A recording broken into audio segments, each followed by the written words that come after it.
vocês se lembram do programa Troca de Esposas, ele é bem famoso e conhecido aqui no Brasil, ele passa na Rede Record. Também ele passa em outros países por aí afora. Mas em Ohio, um estado americano, teve uma família que fez muito sucesso e eu vou explicar para vocês o motivo. Olá, eu sou Lidiane, vou contar um caso criminal e hoje eu vou falar a respeito de uma família linda, que era uma família composta por músicos talentosos e eles fizeram um sucesso lá em Ohio, né? Não só em Ohio, também nos estados ao redor, por ali. E é uma história de partir o coração, simplesmente eu fiquei assim muito triste, muito tocada com essa história. Também, gente, eu gostaria de dizer para vocês que o caso, ele não teve a motivação revelada. Muito se falou, a história foi para os holofotes, mas ninguém conseguiu descobrir, pelo menos não foi divulgado, o motivo. E eu quero convidar vocês a darem sua opinião no final, que eu tenho certeza que vocês vão ter a própria opinião de vocês depois que vocês conhecerem essa história. E eu vou falar da família Stockdale.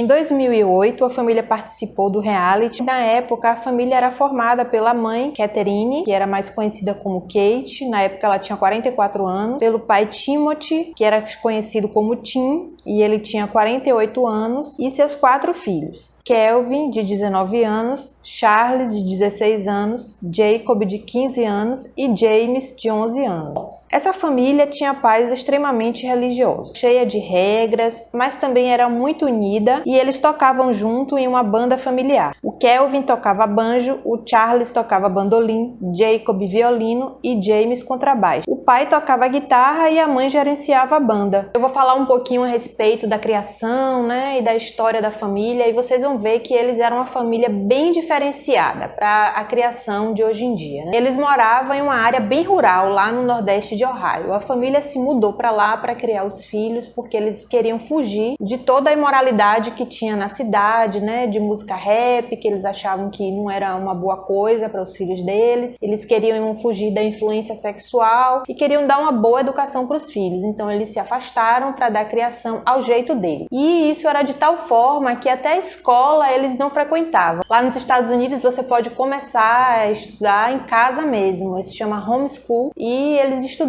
ali os 4 em casa e a mãe tomava conta e administrava absolutamente tudo. Então eles viviam ali naquele mundinho paralelo, né, totalmente fechado, exclusivo para a família e os pais acreditavam que dessa forma eles iam conseguir desenvolver nas crianças um bom senso e também dar uma boa educação.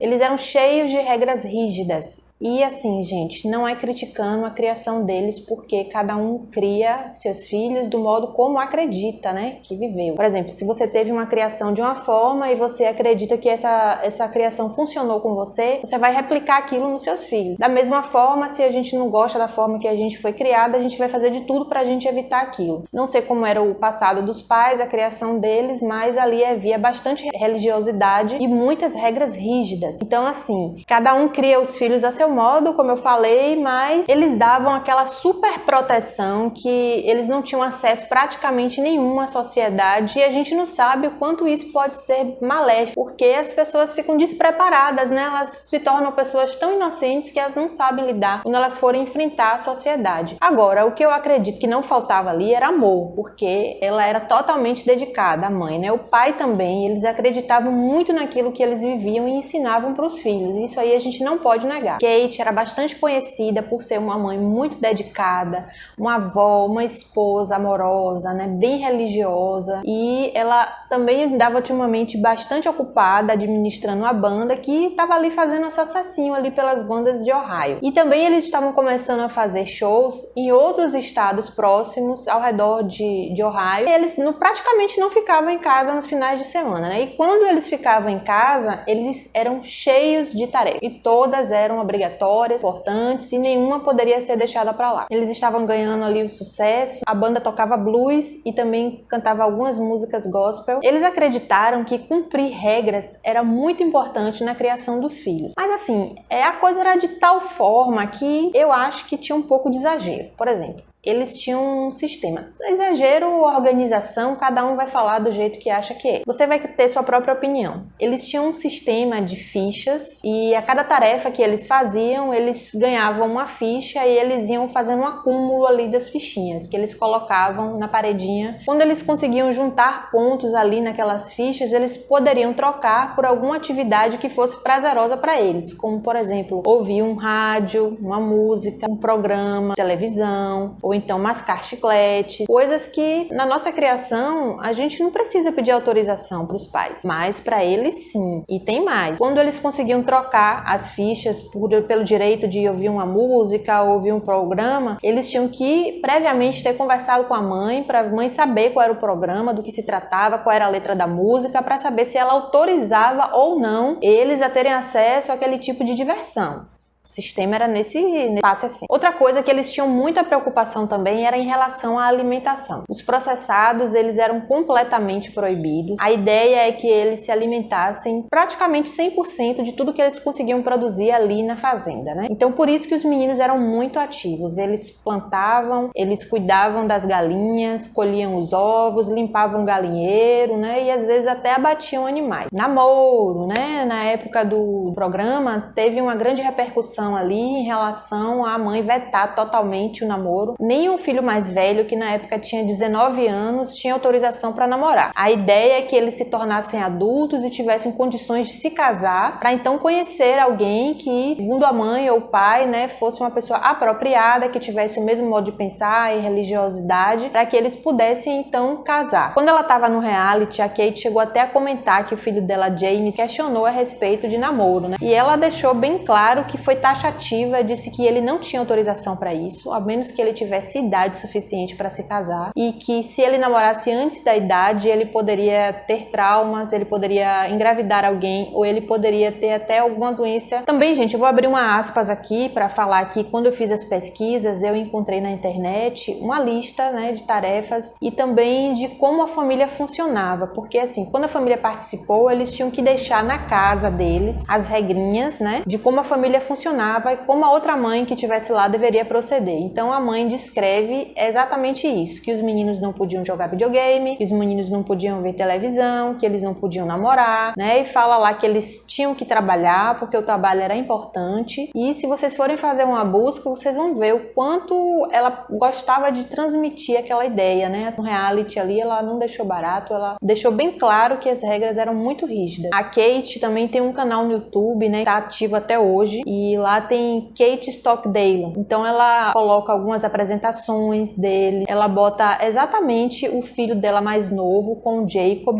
que é o filho que acabou fazendo aí algumas coisas erradas no vídeo que eu vou contar hoje, e é de partir o coração, gente. Eles são lindos, eles tocam muito bem, eles são muito talentosos, e aquilo foi feito apenas há alguns anos atrás, né? E hoje as coisas estão totalmente diferentes, assim. É revoltante. Em um típico dia dessa família, era assim que começava a manhã. A mãe Kate levantava-se às 7 horas da manhã para preparar o café para a família. O pai, Tim, se levantava às 5 horas da manhã para trabalhar na fazenda. Às 7h30, os meninos acordavam para o café. Eles tinham apenas 4 minutos para se arrumarem e descer para comer. A mãe tinha até um cronômetro para contar esse tempo. Ela checava se eles estavam todos à mesa. E, gente, ela cobrava 25 centavos por atraso a cada minuto. E se o tempo aumentasse, o valor dobrava. Então, assim, eles tinham que fazer tudo à risca. Eles tinham tipo uma mesadinha e se eles não fizessem aquilo direitinho, eles não iam ter direito e tudo ia ser abatido, né, do valor deles. O homeschool começava logo depois do café da manhã e eles ficavam ali até 10 horas da manhã. Depois disso, eles iam para as atividades externas. A mãe tinha um sino que tinha assim bem na entrada da casa, que ela ficava tocando para chamar eles quando era o horário de almoço ou quando encerrava alguma atividade externa. E enquanto eles estavam lá do lado de fora, eles plantavam, né? Eles pegavam na enxada, eles limpavam, varriam a casa, colocavam roupa para secar, iam cuidar das galinhas e tudo mais. Tudo eles não tinham ação de nada, assim. Era trabalho pesado mesmo. O almoço era pontualmente às 13 horas. E eles não podiam beliscar nada durante o intervalo intervalo das refeições, para que eles se alimentassem corretamente. Aí depois do almoço eles iam treinar os instrumentos dele e depois eles iam para um debate musical. À noite eles se reuniam para fazer um concerto, né, para analisar tudo, fazer tudo em conjunto ali, e se não tivesse concerto eles tinham que continuar treinando os instrumentos deles. Então eles tinham uma vida muito ocupada, bem estruturada, né, que os pais gostavam de preencher o dia deles todos, eles não tinham tempo ociosos, os pais costumavam dizer que assim eles não tinham tempo para pensar besteira. Então, agora que vocês já entenderam um pouquinho como era que funcionava a família, né, eu vou começar a falar da relação deles com o programa. O programa não foi ao ar logo depois que ele foi filmado, foi alguns anos depois, lá em 2017. Então, assim, os meninos já estavam um pouquinho diferentes. Os mais velhos já tinham saído de casa, eles já estavam casados e um deles já tinha até filho.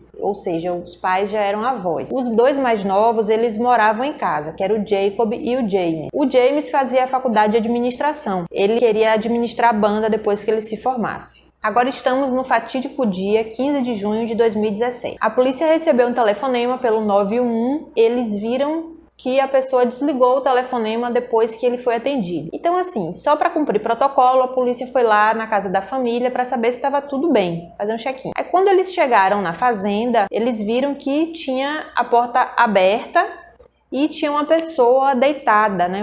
Parecia um homem deitado assim, bem na porta. Eles não entraram, né? Por segurança, eles queriam saber se era seguro, então eles ficaram mandando a pessoa se levantar. A pessoa não ouviu o comando e um pouquinho de tempo depois eles ouviram um outro tiro. Depois de um tempo eles conseguiram entrar. Então eles descobriram que haviam duas vítimas. O suspeito era o Jacob, porque depois ele mesmo tinha tentado tirar a própria vida.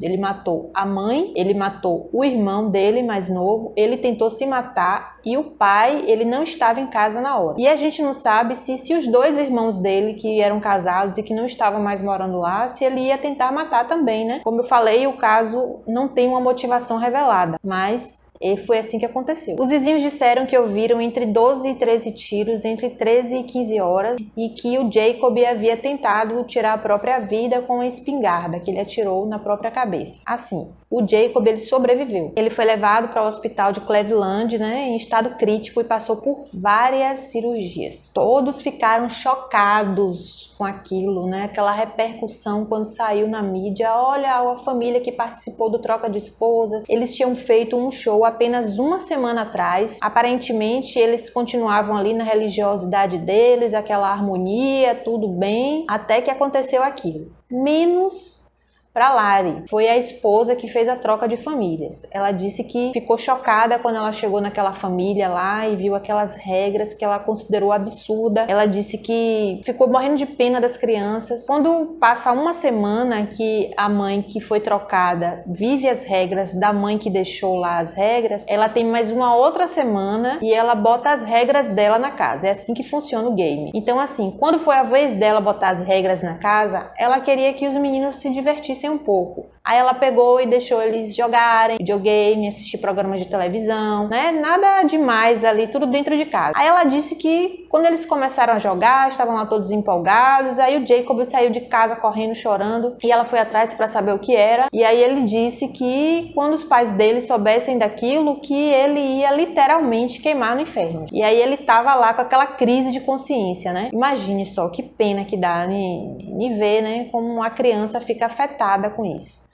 Então ela disse que não era bem assim e que ele poderia ter escolhas. Então ele disse que a vida dele era muito controlada, que ele não tinha o direito de fazer escolhas, que ele só fazia trabalhar e que ele não tinha permissão para absolutamente nada. Agora sim, gente, uma pausa para meditação. Eu não pude deixar de pensar no que levou a esses pais que eram tão religiosos, tão cri-cri, a aceitarem participar de um programa desse. Porque assim, eles sabem que o reality funciona com duas famílias completamente opostas. Se eles eram pessoas extremistas, que se eles eram pessoas religiosas, eles tinham plena consciência de que, no mínimo, eles iam trocar com a família que não tinha religiosidade nenhuma. Então, como é que ela ia deixar que uma mãe que não acreditava nos ideais dela, que não pensava como ela, ficasse por uma semana com seus filhos, né, dando ideias de realizar coisas e tarefas do jeito que ela bem entendesse? Então, assim, ela tinha que ter pensado nisso. Não entra na minha cabeça o motivo que ela fez isso, gente. Eu acho que foi um baque muito grande para essas crianças, porque eles não souberam lidar com aquilo. Lori, que fez a troca de esposas, ela tinha um lar completamente diferente. Na casa dela, ela, o marido, um filho e uma filha adolescentes. Todos os dois, cada um tinha uma namorada e um namorado. E eles eram agregados, eles moravam com eles na família. Ela acreditava que eles tinham que deixar os filhos experimentar todos os tipos de experiências e que era um desfavor se eles não deixassem os filhos viver a vida deles do jeito que eles queriam, porque eles iam deixar as crianças crescerem sem experiência na vida. Eu não tô dizendo que nenhuma das duas está certa, porque eu acho que a outra família também era um pouco extremista. Então, no caso dessa família que era completamente diferente, uma era 8 e a outra era 80, também tinha alguns pontos negativos. Pelo fato da Lori não cobrar nada deles, eles não faziam nenhuma atividade em família, eles não trabalhavam, eles não tinham responsabilidade, eles não tinham horário para dormir, nem horário para acordar. Então ficava tudo nas costas dos pais. E aquilo também deixava eles despreparados para a vida, de certa forma, né? Porque quando os pais não estivessem mais ali, eles iam ter que aprender a se virar e talvez fosse tarde demais. E embora muitas crianças tenham crescido de forma oprimida, de forma extremista, né? De certa forma, com abusos e vivendo coisas muito piores, nenhuma delas foi lá e matou o pai, matou a mãe, matou o irmão, né? Assim, como eu falei, a motivação não foi revelada. Muita gente joga a culpa no troca de esposas, no reality, porque eles acham que os meninos não souberam lidar com aquilo, principalmente o Jacob, né, que foi o filho que cometeu os assassinatos. Eu acho que pode ter sido, de certa forma, desencadeou alguma coisinha ali na cabecinha dele, né, que ele não soube lidar. Ele deve ter tido uma crise de consciência muito grande, né, e ele ou não botou pra fora, ou ele tentou conversar com a família e a família não deu ouvidos, porque muitas vezes quando a gente tá vivendo em uma família assim, muito religiosa, né? Aí o pessoal fala, vamos orar por ele, né? Vamos torcer para que ele releve, modifique esse pensamento que não está sendo de forma espiritual, ou ele não está vivendo de acordo com a Bíblia, né? Então, assim, eles levam mais para esse lado do que para uma preocupação com um problema emocional, né? E aí, se ele precisava de tomar remédio e não tomou medicação, com o passar do tempo, o problema dele provavelmente agravou e levou ele a sucumbir, a cometer os crimes, né? O que é uma pena, porque era uma família que tinha tudo para ser feliz, né? Mesmo com essa criação rígida, você vê que 2 filhos, os mais velhos, eles já tinham se casado e estavam levando as próprias vidas. Kelvin, o irmão mais velho, ele deu uma declaração de cortar o coração. Ele disse que o irmão dele, mais novo, o James, ele sempre foi um catalisador de diversão. Ele era o mais divertido da casa, além de ser um músico talentoso, ele gostava de dançar, queria concluir a faculdade, era cheio de sonhos e ele deixou muitos amigos e uma família que o amava muito. Ele disse também que orava pelo Jacob e pela recuperação dele. Agora, uma observação minha aqui. Ele não fez nenhuma declaração a respeito da mãe. Por quê, né? Não sabemos. Quem fez uma declaração a respeito da mulher foi o pai, Tim. Ele disse que a mãe era uma esposa, uma avó e uma mãe totalmente dedicada, né? Ela tinha um ideal de vida a respeito de alimentação, como ela queria viver, religiosidade. Ela seguia à risca aquilo que ela acreditava. E ele disse que foi casado com ela há 38 anos e não tinha nada mais que ela amasse e se realizasse do que ser mãe e avó. Bom, o Jacob, ele fez várias cirurgias de reparo no rosto. O rosto dele ficou totalmente desfigurado.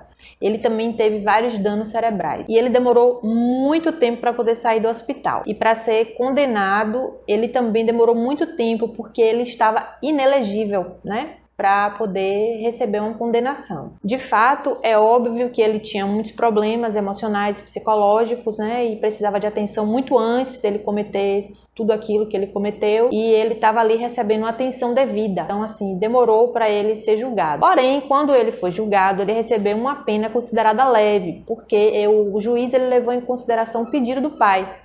O pai disse que já tinha perdido a esposa, que já tinha perdido um filho e que não queria perder outro filho, né? Ele disse que tinha perdoado, tanto ele quanto os irmãos, tinham perdoado o Jacob e que todos estavam orando e acreditavam muito na recuperação do filho. Então ele recebeu 2 sentenças de 15 anos por cada um dos assassinatos que ele cometeu. E enquanto ele estava aguardando o julgamento, ele ficou hospitalizado numa clínica psiquiátrica. Ele passou um bom tempo lá e 2 vezes ele tentou fugir. Dessas 2 2 vezes ele não foi bem sucedido. E até então ele alegava que era totalmente inocente, porque ele estava com problemas emocionais. Aí depois que isso aconteceu, que pegaram ele, parece que deu um revertério nele, ele assumiu a culpa dos homicídios e pouco tempo depois ele recebeu essa sentença aí de 30 anos. Mas era uma sentença que ele tinha que estar constantemente sendo observado. Então, né, gente, essa história é realmente muito triste. Eu fiquei assim chocada quando eu conheci, né? Até que ponto uma criação pode trazer traumas para uma criança. A grande ironia dessa história é que a mãe, né, fez ali de tudo para dar aquela criação religiosa, cheia de rigor, né, cheia de regras. E no entanto, ela morreu assassinada por um filho dela. Nunca deve ter passado na cabeça dela que ela ia dar a criação para receber esse resultado em troca. Então, assim, eu acho que ele estava sim doente emocionalmente. Ele recebeu muita proteção durante a infância, mas ele não recebeu proteção emocional, provavelmente. Eu acho que uma coisa fundamental que faltou ali naquela família foi o equilíbrio, porque eles não tiveram isso, né? Eles foram criados muito protegidos e quando eles foram introduzidos na sociedade, foram fazer coisas super simples, como jogar um videogame, ouvir uma música, ver um programa, eles entraram em parafuso. Imagine se eles estivessem convivendo, né, com um garoto, cantavam rap, que a mãe achava um absurdo, né? Meninos com linguagem ultrajante, né? Meninos que tinham relações sexuais, se eles tivessem amizades assim, como é que eles iam conviver, como é que eles iam lidar com aquela situação, né? É assim uma coisa que realmente acho que não passou na cabeça dela. Os irmãos, né, também, que tiveram a mesma criação, a mesma dificuldade que o Jacob enfrentou, eles não tiveram tanta agonia, né? Assim, mais um motivo para a gente entender que ele estava passando por algum problema emocional. Eu não sei o que pensar, porque como eu falei, não foi divulgado o motivo. Todo mundo acha que foi por causa do troca de famílias, porque foi ali que gerou um boom na cabeça dele. Eu acho que tem a ver também, sim. Eu não entendo por que essa mãe quis participar, se ela queria fama, se ela queria divulgar ali a família. Mas se ela queria divulgar a família, eu acho que ela errou, porque ela estava botando toda aquela criação que ela deu, os valores dela, em perigo, né? Na cabeça dela iam passar por um grande perigo, porque com certeza os meninos iam entrar em conflito com aquelas circunstâncias. Enfim, o caso aconteceu, era uma família linda, né? Todos talentosos, todos bem estruturados, tinham de tudo para estar hoje vivos, felizes, mas infelizmente aconteceu essa tragédia aí. E eu quero muito que vocês participem, dizendo aqui o que é que vocês acharam, qual foi o motivo do Jacob para ele fazer o que ele fez. E eu espero que vocês estejam gostando aí dos meus casos. Em breve eu vou trazer outros, eu vou tentar trazer casos tão interessantes, eu quero trabalhar mais com detalhes, mas eu espero encontrar vocês mais vezes por aqui, gente. Por hoje é só, eu espero que vocês curtam, comentem, compartilhem. E é isso, eu vejo vocês no próximo vídeo. Até mais!